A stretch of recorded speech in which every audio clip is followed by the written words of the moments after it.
Let me start here. Okay. I love this. Thank you. It's really gorgeous. I did not paint it myself. You didn't. Where did the idea? This is like Nieves Gonzalez, right? Nieves Gonzalez, yeah, she's a Spanish painter. Yeah. My creative director, Leith at Clark, we, in our sort of initial conversations about, coming up with a visual concept for the album, we both had the idea of a painting. Yeah. And, she just started sort of sending me images, and she just found Nieves on Instagram. Yeah. And so, we just messaged her, and Yeah. she was into it. The timelines were crazy, but it's actually kind of because of that we haven't got physical copies releases of the album. Yeah. I was wondering about that, because I went to order one, and I was like, it was too far out. Yeah. Talk about suffering for your art. Yeah. I hope you have this at home. I do. It's in a tube. Yeah. It's rolled up in a tube, but we're going to have it put on a canvas very soon. Because it's fabulous. Thank you. In looking at some of the video of you making this album, you look actually quite happy while you're making it. Yeah. I don't know how true that is. It was very chaotic and manic. And it was, the initial session was done just over 10 days. Yeah.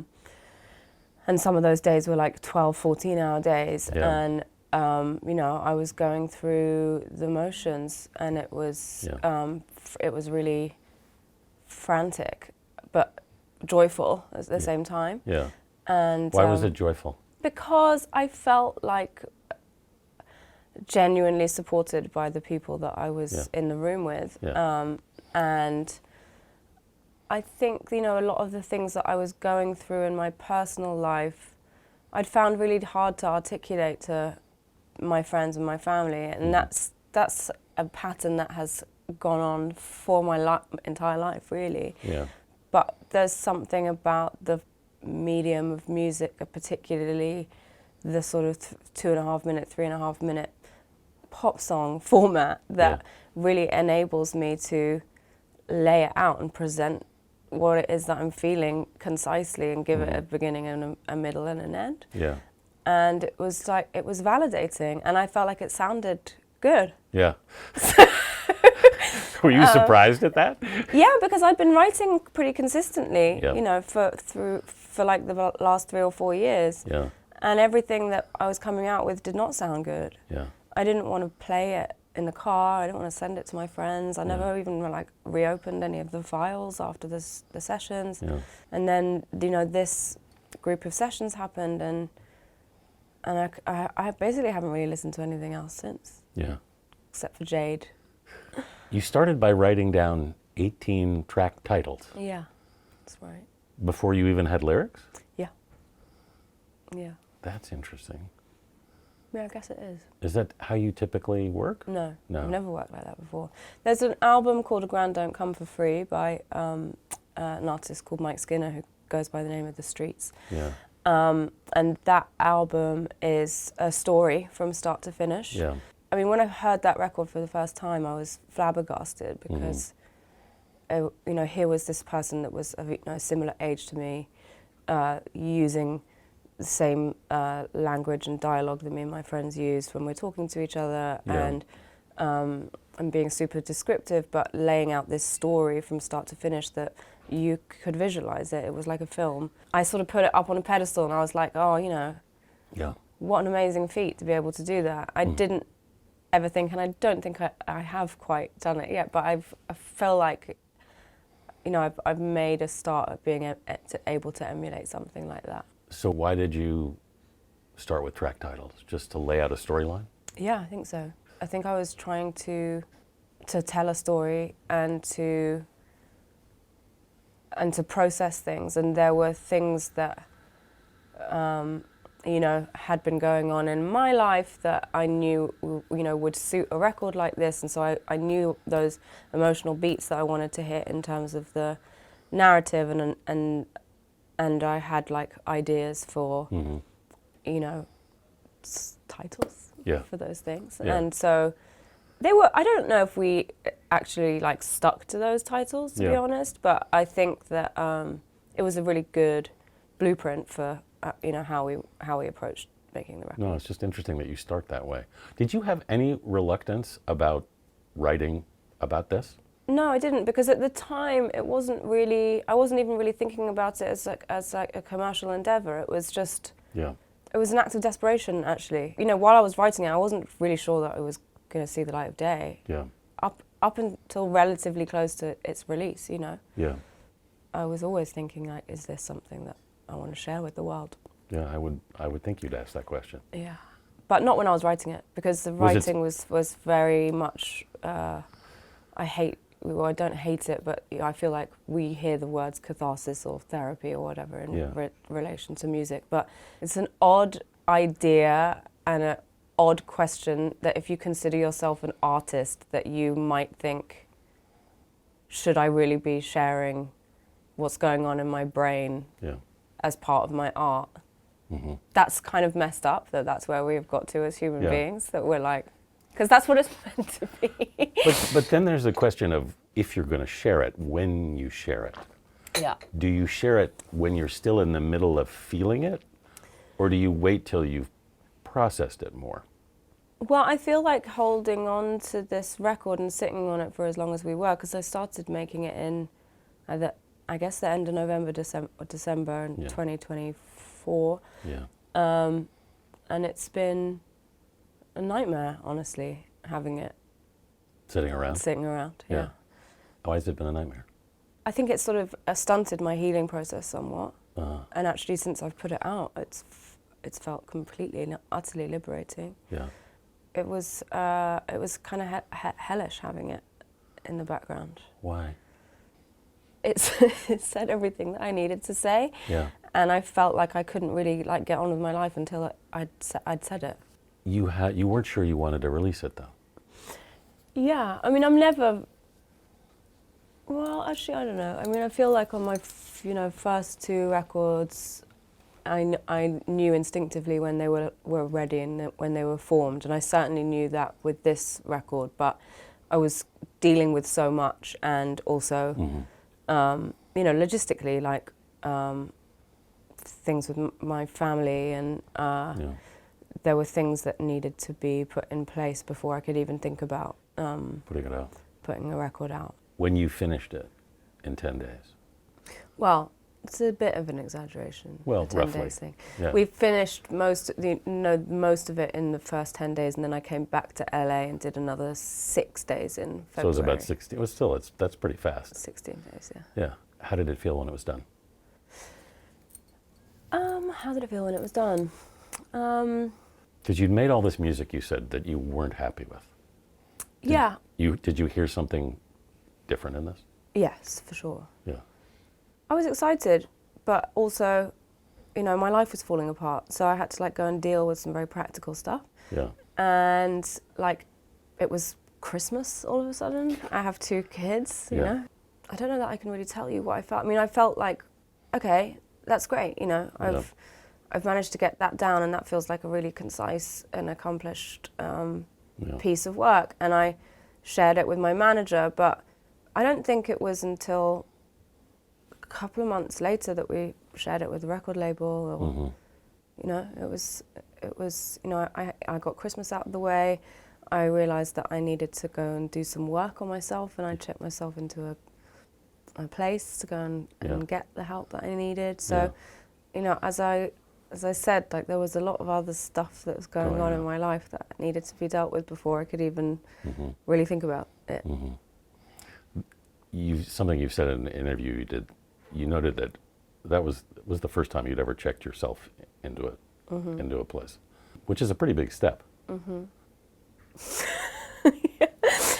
Yeah, I mean, I've been into, institutionalized before, but not of my own volition. Usually, I've been sort of pushed there by doctors or, family members, concerned family members, but I knew that the things that I were feeling were too intense, and I had the money to be able to take the decision to have checked myself into somewhere that I thought might be beneficial, and I took that opportunity. So was it a hard decision?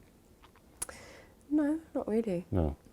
I mean, I'm a recovering alcoholic, so I work a program now, and I'm not scared of doing that kind of work on myself. Yeah. And I needed some quiet time. Yeah. Just to focus on my brain, because Yeah. I wasn't sleeping, I wasn't eating, I was really not in a good way. Yeah. But obviously you recognize you needed to do it, which is significant. Yeah, for sure. Yeah. You said in one interview you did for this that heartbreak is a gift. I mean, for an artist, I think it is. Yeah, for sure. I think, when you're sitting down, I mean, everyone's different, but the way that I write is it needs to be collaborative for a start. I don't play any musical instruments well enough to, for them to make it onto a record. So I'm, really relying on the people that I'm working with. Yeah. You sit in these sessions and it's, what are we going to write about today? And when there's something that is completely and utterly defines you at that moment, it makes it the whole thing pretty easy, you know. You've said that basically all your records have been born out of some kind of trauma. Yeah, and usually heartbreak, I guess. Also, all my visits to institutions have coincided with the heartbreak too. No, my first album, I guess, was informed by my breakup with my first love, really. And my second album was this is going to sound ridiculous because everybody wants to be famous, but I became famous after my first album, and my second album was a response to, having a lot of attention at a really young age, and not all of it was very nice. Yeah. So that was informed by that. And then the third album was a mess, and it should have been, because I just had 2 kids and was trying to re-enter the pop market, and it was a confusing nightmare, and I think that the record reflects that in some way. Yeah. It's confused, it's hormonal, it's really looking for an identity and not finding it. And then the fourth album is about the deterioration of my first marriage, and here we are.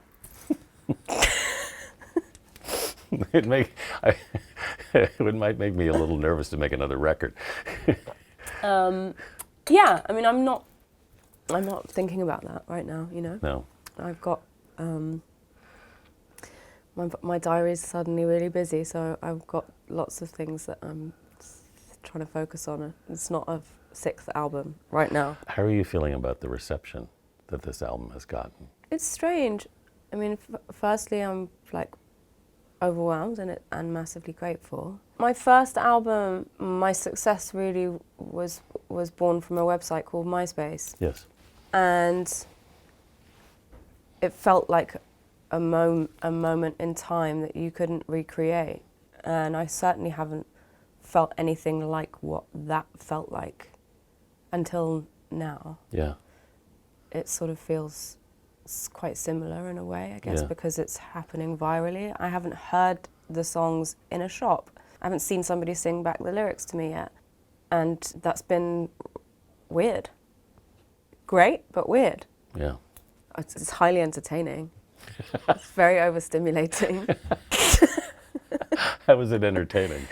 Well, because I just lie in my hotel room, watching TikToks of people reacting to my music. It's great. What do you think about what they're saying?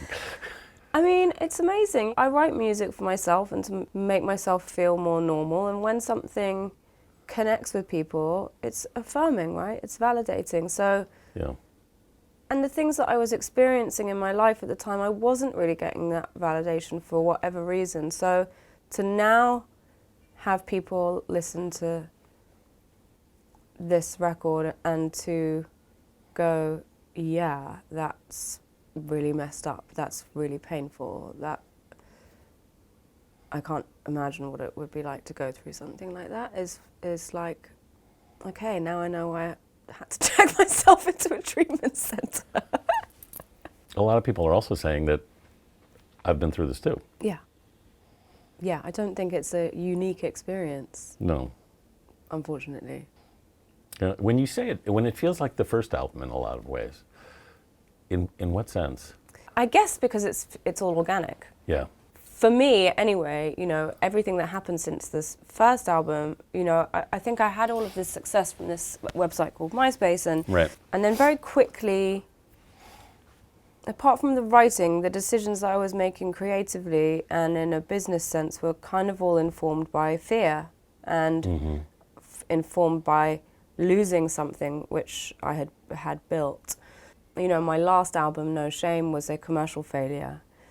And so I think that this album and its success feels just like I'm starting again. Yeah. And the way in which the audience have been consuming it and the way in which, it's then being supported by the label or whoever feels very similar to the beginning. It's like, I feel like these two times in my life, in my professional career, I've had to prove to people that the audience is there in order to get the backing from the people that can back it. The middle three albums, that's felt like a bit of a struggle, and the first album, it didn't feel like a struggle. The audience did it for me. The fans were doing it for me. Right. And that's what has happened with this record as well, so far. How did you think this album would be received? Or did you even think about it? I don't think I may have had some sort of like fantasies around it, but I think that, I kind of try and just operate from a place of like, that's something that I don't have any control over, so there's not really much point in me getting too worried about that. You just focus on the things that you do have control over, which is the quality of the creative output, the people that I'm surrounding myself by, my collaborators. Everything has been really instinctive, from the choosing to go to LA to write with the people that I wanted to write with, from seeing Neve's artwork and being like, yes, that feels like the right direction to go down, to the people that I'm working with in the creative direction sense, to, we're now talking about music videos and, sort of longer form stuff, and it's all been really, it's just felt really good and instinctive. When you were writing this, did you feel you had to be at all careful in any way? You did say it in one conversation you had that you didn't want to be seen as a victim. I think I did feel. There were definitely some times where I felt like it did sound a bit victim-y, and we went and changed some of the lyrics to make them sound less so.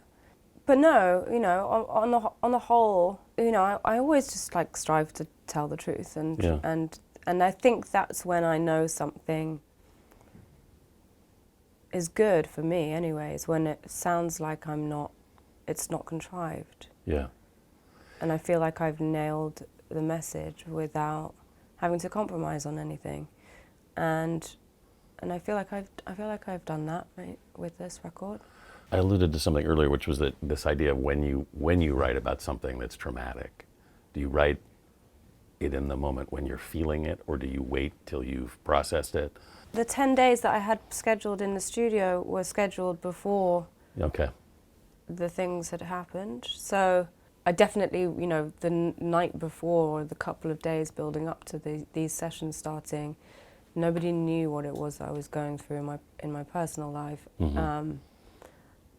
But I had formed these 18 track titles. Yeah. So I guess there must have been, I don't really like to write lyrics unless I'm in the studio, because then it does start to feel a little bit contrived for me. Okay. So I think that like writing the track titles was like as close as I can get to preparation. Yeah. What happens differently in the studio? Just people to bounce off. Okay. Yeah. How do you know when you've written a good lyric? I don't know if I believe in a good lyric. I think I believe in good songs, and I think that you can have like a great line, but it has to be supported by all of the other lines around it in order for the whole thing to make sense and be cohesive. So I think that when you listen to something and it makes sense and you can paint a picture. To me, anyway, you know, I think some people it's completely the opposite. They like to hear things that are more metaphorical and that allow their brains to go into a place that lets them do the, you know, the creative bit. I find it hard to articulate myself in real life when it comes to emotions, and I think that's, you know, what I'm striving for in my music is to deliver that what I'm feeling and for you to be able to understand it. I wonder why that is. Why is it easier when you're writing a song? What do you think that is? I kind of hide in songs. They feel, for want of a better phrase, like a safe space for me. And you know, you can put them away and you can decide to release them into the world if you want to, or they can sit there in a file on your computer and die with it. With the battery. No, I think there's something in that. I think I feel like the story is more important, the song is more important, and if you get a great line, then it's a bonus. Yeah. Did you impress yourself at all in with any of your lyrics? Several times. Want to tell me which ones? No. What ones are the ones that I like? I mean, they're just sort of like little jokes that I have to, like the guy that did the, who's a very dear friend of mine, is a designer called Billy Cotton, who designed my house in Brooklyn, and he gets a mention, but nobody would know who he is, so it's it's a strange thing to put in a song, but I appreciate it. It's little things like that. Yeah. You've basically said that you kind of define yourself as a songwriter. I mean, that's what you really see yourself as, what you're really good at. It's what I put on my insurance forms, Is it? Yeah. Songwriter, singer. I think a lot of people that go the other way around. Yeah, I think that's my strength is writing. Yeah. For sure. And you said you don't think of yourself as a great singer. No, not at all. Or really even as a performer. Has that changed with acting, I wonder, but... Look, I had a lot of fun in my 20s, and especially when I was performing, you know, it felt like a big party. I don't know if it sounded much fun to the people that were listening to it. Yeah. But it was sure as hell was fun, you know, going out there. But I'm not at that stage in my life, and I think that, you know, I've done 3 plays now, and I think that in sobriety as well. You know, I've been 6 years since I've been sober. So, I think that you know, that experience will help me with bringing this album to life. What experience specifically? Being on stage and being vulnerable and being exposed and not having alcohol. Yeah. You haven't toured since you got sober. Since 2018, yeah. Yeah. So how do you feel about that, going on tour again? I'm nervous. Are you? Yeah, I mean, I don't think there's any risk of anything happening, but it's a real adrenaline rush that you get when you're on a stage. Yeah. And people responding to your words, and you know, when you come off stage, that adrenaline is rushing around your body and looking for a place to get out, and you know, drugs and alcohol are really helpful with that. And when you take that out of the equation, I haven't done it yet, but I can imagine that it's will be quite hard, and there'll have to be like a routine that I get into, or some kind of ritual to help me out of that space. But you know, we'll see. Yeah. Was going through a breakup sober difficult as well? Yeah, very. Yeah. I'm sorry. Thank you. That's just... But are you excited about touring? Yeah, I can't wait. You know, I'm going to the gym every day. I'm doing singing lessons and vocal coaches, and Yeah. I use the word choreography very lightly. Don't expect anything. You know, there's not going to be. You're not going to do a Dua Lipa show with like no, 25 dancers? Absolutely not. No. But I will be moving around the stage, be interacting with stuff. Yeah, I'm super excited about it. Yeah. It feels like a whole new thing because I'm not relying on, you know, being drunk and it being like a stand-up comedy show, which is what I've kind of relied on before. Yeah. What's it going to be like to sing these songs? I don't know. It hasn't happened yet. Yeah. Yeah. I mean, you've done versions of it before. I mean, songs about breakups or whatever, but... I think, you know, the writing and recording process is about me and Yeah. the live process is about them, right? And so I think it will be quite joyous to see people responding to it. If I can deliver, you know? You can deliver. I hope so. Yeah, you can deliver. You don't have any doubt about that, do you? Yeah, I mean, full of self-doubt, you know? But I think that you can either let those feelings of self-doubt consume you or you can, you know, harness it to really push yourself. Yeah. And What is it I you wanna do. doubt, though? I think I doubt my like singing abilities. I doubt that you know, just me on a stage can captivate an audience for that amount of time. Yeah. But you've done that before. Yeah, but it's going to be great. I have no doubt. No, I'm sorry. I get it. I can't recall an album in quite a while where the lyrics have gotten passed around as extensively as yours have. Have you been surprised by what's traveled? Yeah, actually I have. I thought that some lines would have, if they were going to travel, it would have been different lines, but it has been surprising. Yeah. I wanted to ask you about the last song, because there's a line in there which I was interested in, a couple of them, but particularly when you say, I'm just a little girl looking for a daddy, thought that we could break the cycle, thought I could make you happy. Which goes back to something that you wrote about in your book, and you've been talking about for a long time, which is this whole cycle of trying to solve this. Childhood trauma. Yes. And I have to imagine that having done as much work as you've done, which is like, what, 20 years of therapy? Yeah, roughly, yeah. Maybe more. That it must have been particularly tough to find yourself in this place again. Yeah, it has, and I think it's frustrating that I've, you know, haven't figured it out yet.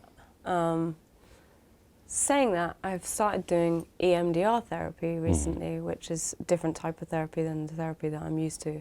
And what do you do in that?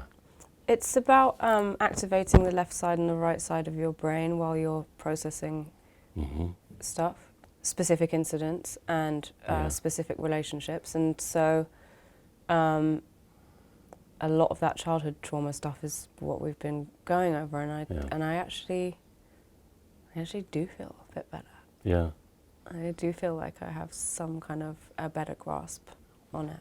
I think you said in the book that you, as a kid, you felt lost and invisible. Given the career you ultimately chose, it makes sense. But being seen a lot of the times has been difficult. I mean, how do you process all of that? Or balance it, I guess. I think in my 20s and actually my 30s as well, I think there was a need to be seen and a need to try and, you know, fill this void that was there from childhood. But I think that what I'm learning as I get older is that I actually just seeing myself and giving myself some space and some empathy some love is the key. Yeah. Is that hard to do? I mean, if you'd have asked me 6 months ago, I would have said yeah, but today it doesn't feel so hard. Why does it feel better now? I think it's like a mixture of lots of things. Yeah. You feel like you've come a long way? Yeah, I've done a lot of work and I'm sleeping. which is good. That's huge. Yeah. That's huge. Yeah, I'm getting enough sleep. Boy. One of the things you read about in the book was when you got married and you moved to the countryside and you thought you were going to have a family and this wonderful life and you wouldn't need any of that anymore. Mm-hmm. What was it you were hoping you found with this marriage that you had? I think ultimately what I wanted to do was just to create a solid and stable and consistent environment for my kids to grow up in. Yeah. And, you know, I uprooted my kids and we moved across the world to start a life somewhere else. And that was disruptive. And I'd hoped that was really not what I hoped for my kids. Yeah, you know? that's a big leap. Mm-hmm. Yeah, you put everything into it in many ways. Yeah. How are your kids doing, by the way? They're great. Yeah. Yeah, they're really good. You said then, in a way, writing this music was for them. I think if I was going to do or dedicate an album to anyone, it would be to my girls. Yeah. You know, mainly because all of the pain that that I've been through in the past year, they've been through too. Mm-hmm. But you know, one thing that I wanted to do was to show my kids that you can use that pain and harness it and turn it into something else. And I think I've done that. And my kids have never. They're about to be 13 and 14. Mm-hmm. And the last time I was on tour was in 2018, so they were considerably smaller than they are now. Yeah. They don't really remember me like being on stage, and they certainly weren't there for the early parts of my career, you know. So this is all new for them, and I feel like I'm just so excited. You know, we're planning our touring schedule around their holidays and then being able to come on the bus and bring friends, and I mean, it makes me want to cry talking about it because they're so excited, and so am I. I can't wait to have them there. It's like it's as much for them as it is for me. Sounds like it's for all of you. Yeah. We were talking about theater before. You've done 3 shows now. Mm-hmm. Do you want to do more? Yeah. I really like the medium. Yeah. I love getting up on stage. I actually, people often ask me, they say, does it feel much different getting up and being in a play than it does getting up and playing a concert? And it's like, yeah, it couldn't be more different because one of them, there's a fourth wall and the other one, there isn't. It's, I think, like relatively, or maybe I'm just telling myself this, but I think it's relatively easier to be yourself than to portray somebody else's characters on stage. So it feels like a real challenge, and that you owe it to the writer to deliver for them. And I'm a solo artist and always have been a solo artist, so I've never really felt that feeling of what it's like to be part of a company or like be in a band, what I imagine it feels like to be in a band. Yeah. And when you're feeling down or low or under the weather, like everyone rallies around and is really there for you, and vice versa. It feels really good to be there for my co-workers, and the company is really a company, and that is, I love being part of something like that. It's great. It's fascinating, the theatre, and also it's one of the last places in the world creatively that is not driven by data, So it's really nice to be in a room where it's like the measure of whether it's gone well or not is clapping of hands. It's so old school. It is. I mean, you talk about the community. It's like, I don't know what it's like here, but I know in the States, the theater community is actually remarkably small and incredibly tight and very supportive of each other. It's really... Also, I don't know what it's like in America, but in England, there's not much money to be made from theatre. No, so, everyone is doing it because they love it. Yeah. There is literally no other reason that you would be involved in theatre except for passion for the craft. And it's, I don't want to sound earnest, but it really is a true honour to be asked to be part of those things and to be brought into that world. It's it's endlessly fascinating and just great, and thrilling. It's thrilling. Musically, are you aware how much influence you've had? I mean, people tell me, Yeah. but I don't know if it lands. Yeah. Maybe one day it will. I have an ongoing relationship with Olivia Rodrigo, and Yes. she has asked me to play a couple of times with her. Yeah. And the song that we sang together the first time is an expletive, like it's called F-U. Yeah. And, you know, she must have been like 3 when Yeah. that song came out. Yeah. So yeah, it feels weird, like Yeah. that these kids are into my music Yeah. after all this time, but also amazing. It's got to be pretty cool. Yeah, it's really cool. Yeah.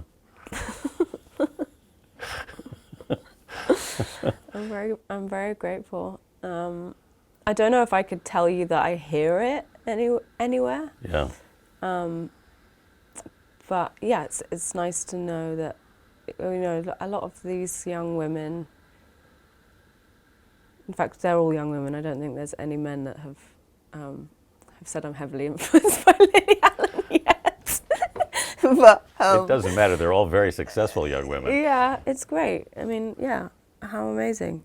You know, there was a part of me that maybe, you know, felt like, you know, these girls are, you know, having their moments, and I guess maybe I've, you know, the more Olivia would ask me to get up on stage with her, and so it would give me a glimpse into Yeah. pop stardom again, and I would be, it was a bittersweet thing, because I'd Yeah. go up there and I'd be like, oh my God, this is really fun. Yeah.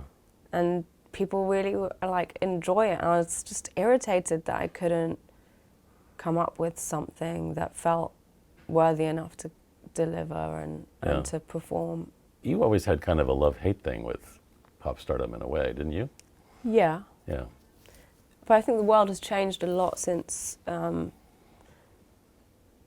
early 2000s, you know, some good ways and some bad ways. I think the worst thing about it for me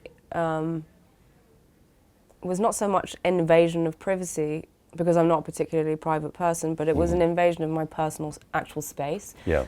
The actual physical proximity of like men, middle-aged, much older men with cameras trying to capture you in an unflattering light so that it could be followed with unflattering words was a really difficult thing to contend with in my early 20s. But now social media has kind of taken the power out of that. Yeah. That whole economy. So I think that, you know, that was the thing that I found the hardest. Mm-hmm. Although social media can be brutal. Yeah, in brutal in its other own ways. way. Yeah, and actually before this album came out, I sort of had a system with my assistant who has a PIN number for my phone for. So I can't open Safari or Instagram or TikTok unless she puts the PIN number in. It's had to change a little bit since the record came out, but I will go back to that. Yeah, it's a wise choice. Yeah. It's like, I don't think there's any winning from looking at comments in the end. No. No winning to be had. Anything else you want to tell the world? I'm getting married again. I'm joking. I